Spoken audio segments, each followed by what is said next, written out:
personally belong to a family who migrated as a refugee from Pakistani Punjab. So the diaspora does not give funds alone, but it also provides ideas, skills, and knowledge for developmental activities. The internal migrant labor force in Europe that actually facilitated an industrial revolution. The Sri Lankan Tamil diaspora has an identity of being a Tamil and being a Sri Lankan. The links between education and mobility in the context of a very strong culture of migration. UAE is the largest destination of Indian diaspora, followed by the United States of America. Gulf outside Kerala has created a Gulf within Kerala itself. Work from home is not for the migrant workers. They have to go outside and they have to work.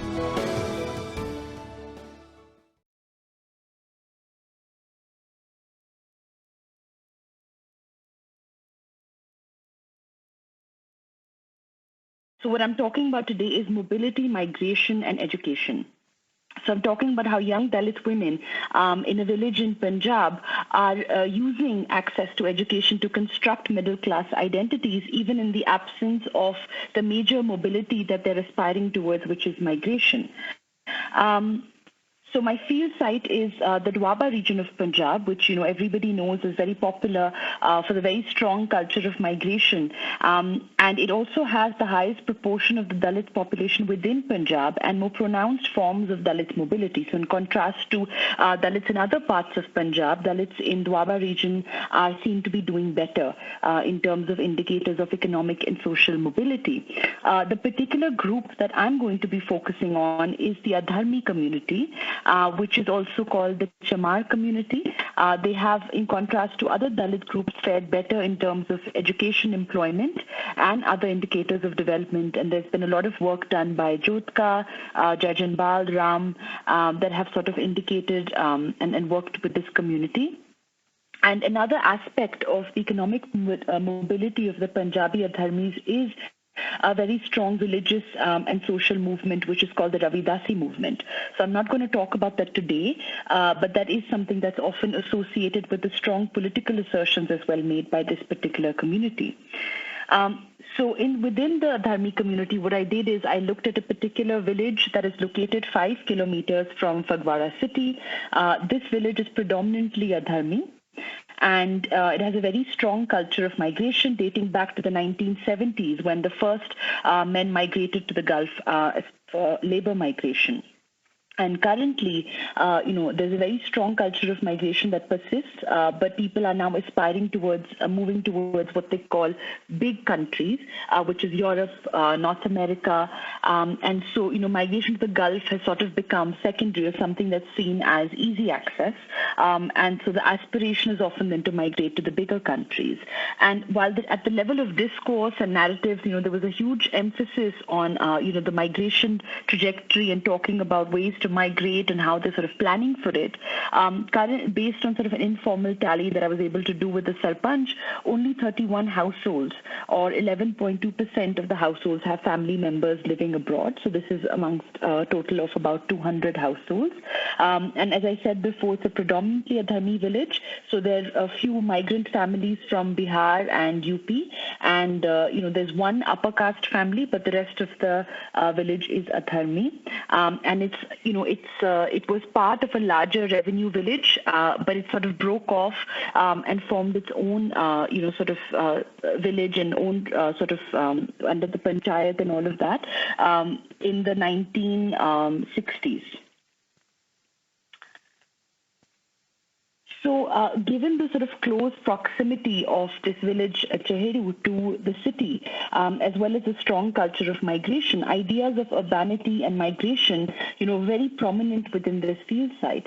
And what I looked at specifically were upwardly mobile families within this village. So I looked at, families that were, and I'll talk in a minute about how I classified them as belonging to the middle class. But these were families that were better off within this this context, and I will sort of talk a little bit about those that weren't as well. And even within that group of upwardly mobile families, there was a lot of diversity. And amongst these families, mobility or the movement away from the village toward Western spaces abroad or urban spaces in India was the main paradigm for etching these middle class or upwardly mobile identities. So that is something that, signified and, was a huge part of their conversations with me, these sorts of aspirations for movement away from the village.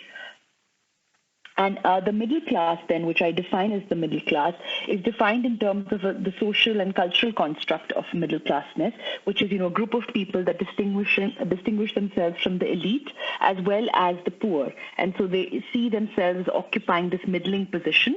So, of course, a lot of their discourses were about how they claimed that middling position, and that's how I identified them. But there were also some objective criteria that I used to talk about this middle class. So it's, the middle class is composed of migrant families, which is with family members in the Gulf or Europe, professionally employed families, so those that have some kind of government position, and well-to-do business families.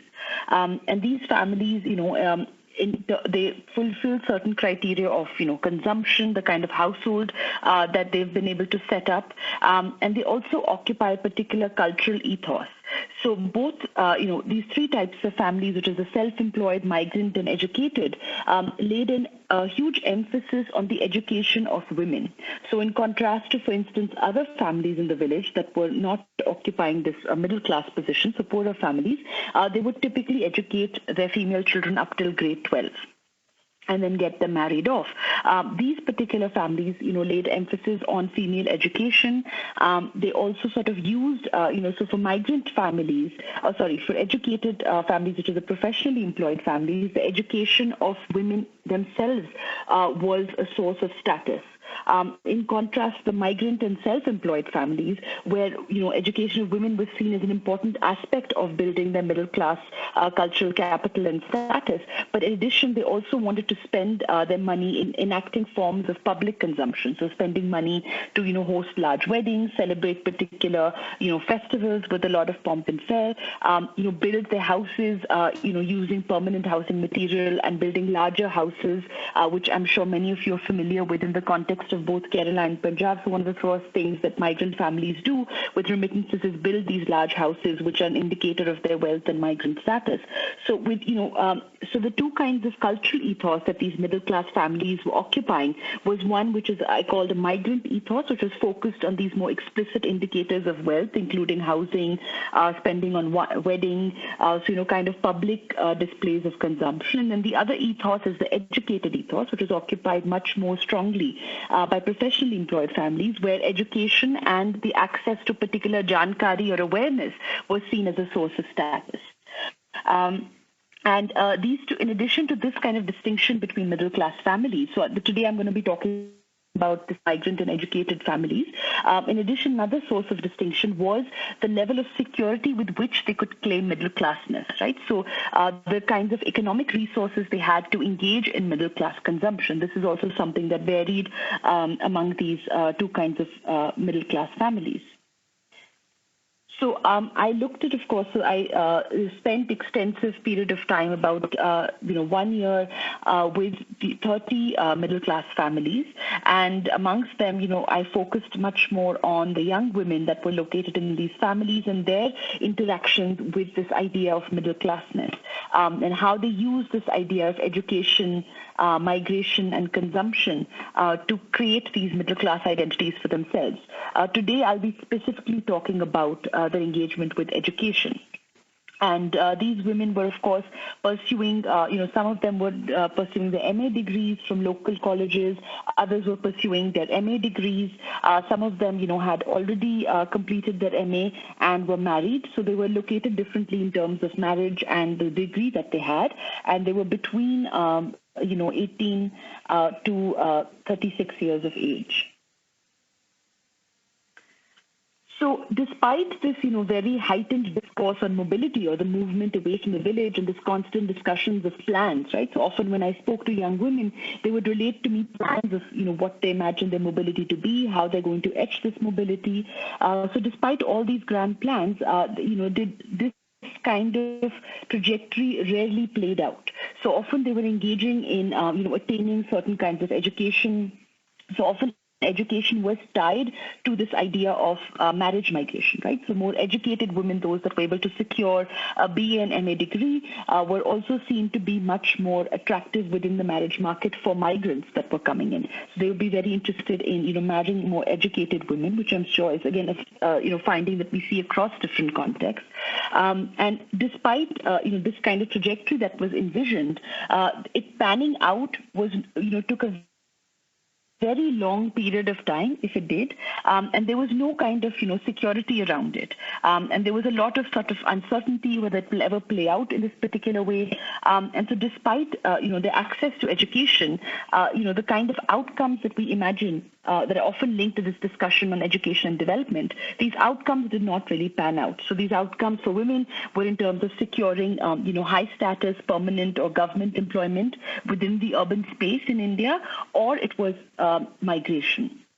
So these two outcomes were still, something that was hard for women to attain. And of course, other people have spoken about this, that, for Dalits, despite their strides in education, that, in terms of occupational outcomes, there's still a lot of gap. There is also, the kind of cultural and social capital that's often associated with acquiring this kind of mobility is something that, Dalit populations find difficult to inculcate. So, for example, still has talked about educatedness and refinement through demeanor, way of talking, fluency in English, exposure, confidence, dress, body language, and even attitudes as crucial aspects of acquiring or accessing certain kinds of opportunities for mobility. So where I'm focused in is that despite these outcomes not panning out, despite the fact that these women were this kind of in-between waiting period where they were not, they were not migrants yet. They had not secured these kinds of jobs. What is happening in this kind of interim in-between phase?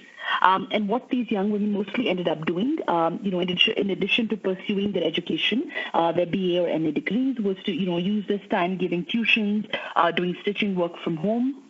And as they waited, young women engaged with this idea of mobility, which, was a physical or cultural movement from the village space through, education and through creating or etching these middle-class identities. So what I'm proposing then is seeing this waiting or this in-betweenness as an active, exercise, active period where, even in the absence of real mobility, women are using or reworking their resources and social identities to attain status within the community. This is also something that Jeffrey et al. Speak about when they talk about unemployed or underemployed young men in Uttar Pradesh, where they also see young men's time pass as a productive period where young men are then using that time pass to create particular identities for themselves. So in terms of, how mobility was imagined within this space, migration was, of course, the main paradigm for imagining this more permanent and eventual movement away from the village. But, women, especially those from educated families, as I was speaking about earlier, so families where, the father is employed in a professional sort of government job, for them, often even access to certain kinds of, opportunities for employment within the local economy was very important. So that's where, the distinction between migrant and educated families also plays out a little bit. And relating their plans for the future, young women talked about, the lifestyles and degree of independence they can attain through migration. So, for example, young women often talked about the kind of clothes they can wear. They felt that they could not wear particular kinds of short clothes or sort of seen as more sort of revealing Western clothes within the context of the village or within the context of India. And often migration was tied to certain kinds of assertions of modernity vis-a-vis clothing.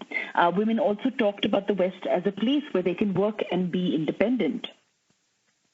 So the West then was created as a utopian space where one is not bound by the rules of rurality, it's free to wear Western clothes, roam around freely, work outside the home and earn good money.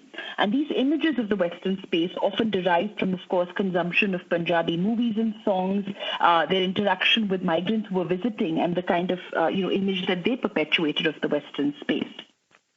The urban space was often, created in terms through women's navigations with education, and some of the women that were employed, their navigations with employment. And the local urban space was associated with urban leisure activities such as going to the mall, shopping, watching movies, wearing fashionable and stylish clothes, and engaging in more open interactions with members of the opposite sex. So very much the urban space was constructed as a space for urban modernity and urban consumption.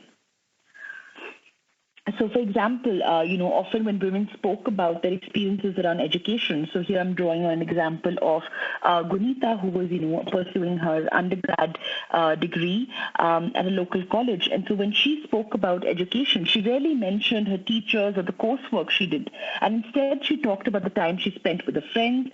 She recounts going to the new eating joint in town for a friend's birthday and ordering a pizza. On another day, she explains that, shoes are dirty because she and her friends have been playing a game where they throw dirt on each other's shoes.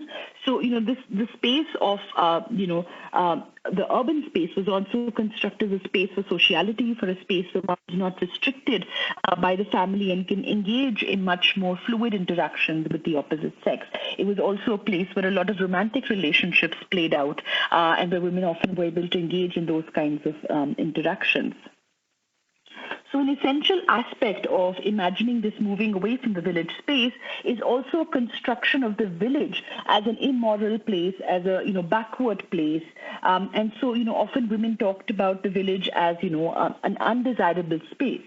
So, for example, they would talk about how the village has a bad reputation for drugs, and so a lot, their parents often would say that, don't move around the village space or be careful who you hang out with. Some of the families, like I will mention a little bit later, for example, Somika, who belonged to a secure, educated family, she would say, don't tell anyone. This village has a very bad reputation for drugs. So when we moved here, so this is her maternal grandmother's home, our father said he doesn't want us to make friends with people from the village. So she says, I don't have any friends in the village with whom I go and come back to the institute. And my brothers similarly also told me not to play with other kids. So there's a kind of moral discourse about the village as being a space that the women would not want to associate with. And, there was often then middle-class families often talked about the safety of interacting with each other, but distinguishing themselves then from this lower-class, backward, other. And that was often people that didn't fit within that middle-class ideal that they sort of held for themselves. And if we think about, the sort of interesting bit that I find in terms of education here is that a lot of work that has looked at this link between education and migration has not looked at what is the role of education in a context with a strong culture of migration. So where, education is not seen as a pathway to mobility in it of itself, it is seen as leading to migration or leading to certain forms of high status urban employment. But so what then becomes the role of education here? And what I'm proposing is that, while education is seen as an important pathway for accessing opportunities for migration, it also serves, in the absence of these mobility outcomes or migration, it also serves as an important way to carve these model middle-class identities. So women engage in education as a way to engage with self-making and sort of, trying to occupy these middle-class positions while remaining in the village space. And again, this is something that the Jeffries have talked about, that Chayoti has also worked, with the Chamar community in UP has talked about. So the two women that I want to sort of draw on to sort of talk about, how they're using education to construct this middle-class space is Somika and Kavita. And these women are differently located. So in addition to them trying to occupy this middle-class space, they're also doing it in slightly different ways. So, for example, I mentioned Somika. She's 24 years old and belongs to an educated and secure middle-class family. She is the daughter of Balveer, which is a government bank clerk and a well-respected member of the community. The environment in Somika's house, contrary to a number of other houses, is very open and egalitarian. So, for example, other women, when they're speaking to their father, they're often very formal.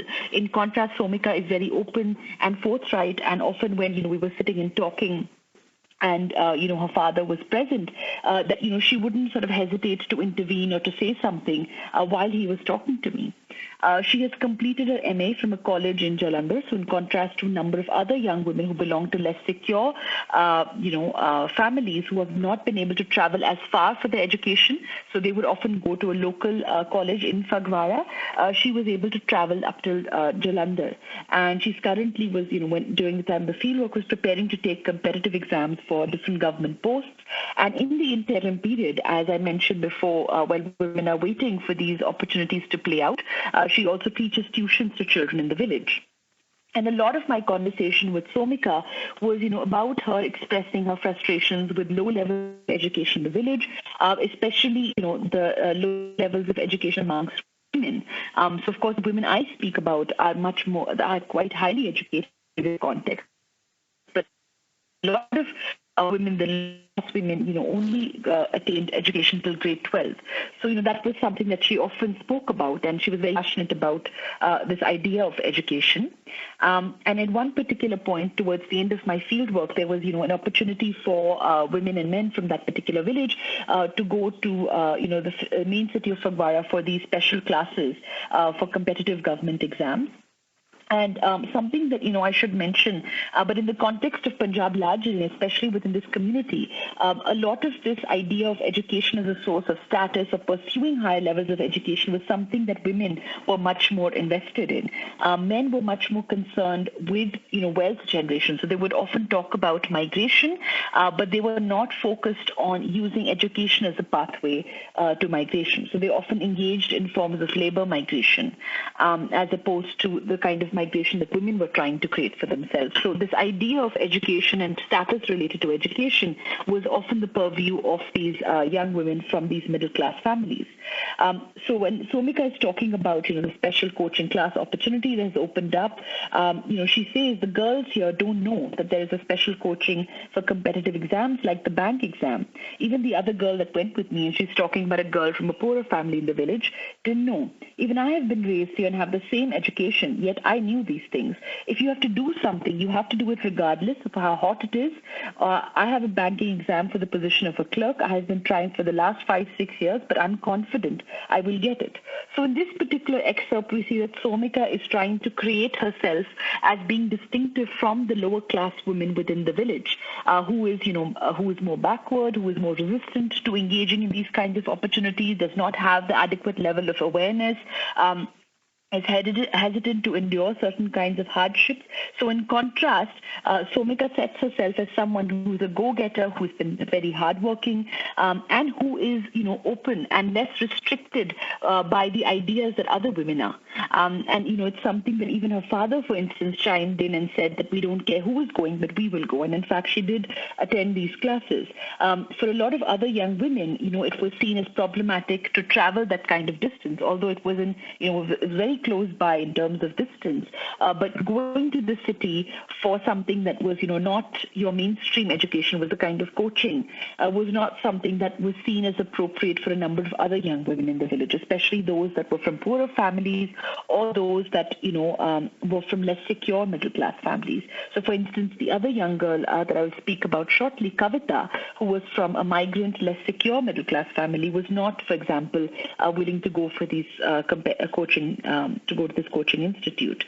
So the ways then that Somika is drawing on education as a way to establish herself as distinctive from this vernacular lower class woman who is restrained by these ideas of patriarchy, by gender norms, and she establishes herself as someone that is above these things, right? And the discourse that, of course, Somika is exhibiting a more sort of, higher or some more elevated idea of this middle class modernity.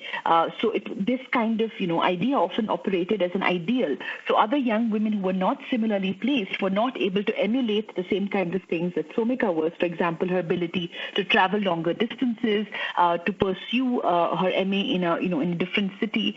So this was not something that was accessible to all the women, although there were other women like her.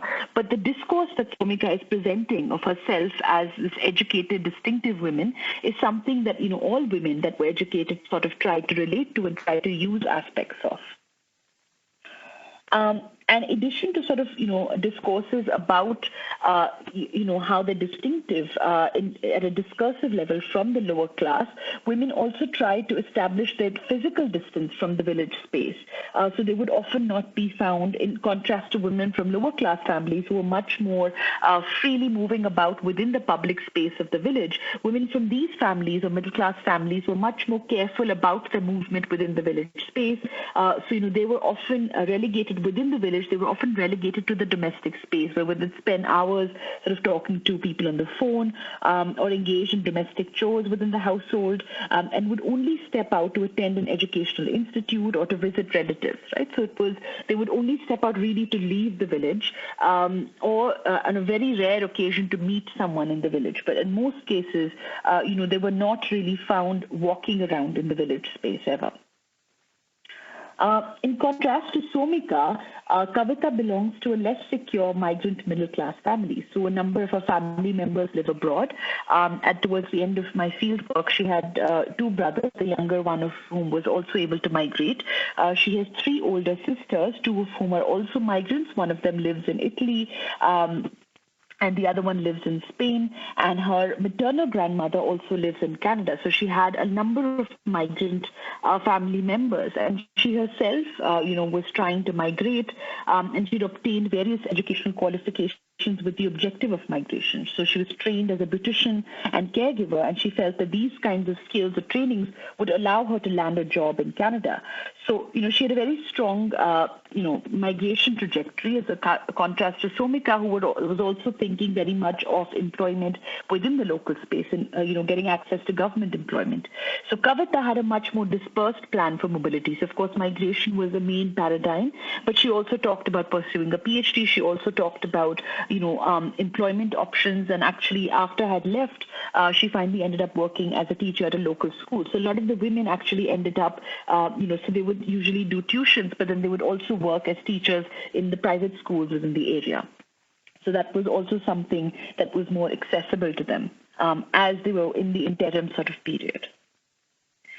So Kavita's negotiations around education are slightly different, where she's not able to use education in the same way to establish her distinction from the lower class other. And for her, the negotiations around education are much more premised or circumcised, for instance, by reduced physical mobility, where there are more restrictions on her ability to travel longer distances, and the expectation of family members. So in her case, her ability to engage with education as a pathway to, employment was very much circumcised by her family members and migrant family members who would sort of, talk about, who would intervene in what she would be able to do. So, for example, her grandmother was very clear that she would not support her PhD studies, and she was, she would say that you could only basically I'm only going to support you coming here and working as a caregiver for me, or, you get married. So there wasn't, and this is the interesting aspect of when migrant family members get involved, they had a lot of authority in dictating what was an appropriate choice for Kavita to pursue. Her grandmother, for instance, also prevented her from going to Chandigarh for a job at a bank. And she was, clear that you would either, you should basically be thinking of migration or you should be thinking about getting married. And those were not necessarily mutually exclusive. So for Kavita, what was more important was to navigate access to education. So her very access to education was something that was, more limited than the case of Somika, where she was not able to travel to a different city. She was not able to travel even to adjoining city of Jalandhar to pursue any kind of employment or education opportunities. And so she was very restricted to, operating within the Phagwara area. And for Kavita, educational access then was not a given. It had to be actively negotiated by balancing the expectations enforced by her relatives and family members and her need to sort of claim, access to urban modernity. Also in contrast to Somika, who claimed a much more urban existence and urban subjectivity, Kavita was also much more enmeshed within the rural space. So often her way of talking and positioning herself, working within the house household. She sort of occupied a much more rural space, even in terms of her preferences around clothing. So she tried to occupy this middle class positioning in a very different way than Somika. Another thing was that a lot of other young women who were educated within the village space did not actually know that Kavita was just as educated, although Kavita had completed her master's at a local college. So there was, this, despite this, way in which education allowed young women to create the sense of middle classness, there was a huge diversity in how women were able to occupy this position, depending upon, how their family is located in terms of education, in terms of the economic status, in terms of what are the dynamics within the family, right? So in the absence, perhaps, of migrant relatives who were dictating these choices for Kavita, her interactions with education and employment opportunities might have been slightly different. And of course, even as I mentioned before, an important takeaway from this is while, women are using this in-between space and time to carve these middle-class identities, engagement with undergrad or postgrad education did not really coincide with commensurate occupational opportunities opening up for them. And a lot of this had to do with them being able to not access certain kinds of more elite educational institutes due to the fact that they did not have those kinds of economic resources. So, of course, they were middle class within the context of that community, but that did not mean that they reliably had access to economic resources to engage in certain in forms of educational mobility. And, while education was an important part of women working towards their goals of employment and migration, it was also seen as an important tool for developing cultural knowledge and status, right? And so while we sort of, look at Kavita as being more limited by economic resources and making less strong claims to educational mobility, the discourse presented by Somika operates as an ideal that is referenced and selectively emulated by differently located young women in Chaheru. So, all in all, I think this is a small part of how we can sort of revisit this idea of the links between education and mobility in the context of a very strong culture of migration, where, migration may not necessarily play out in the ways that young women are, or as quickly as young women are imagining it. And in that interim period, how they're able to use education to create certain kinds of status and social identities for themselves. And I'll stop here and take any questions.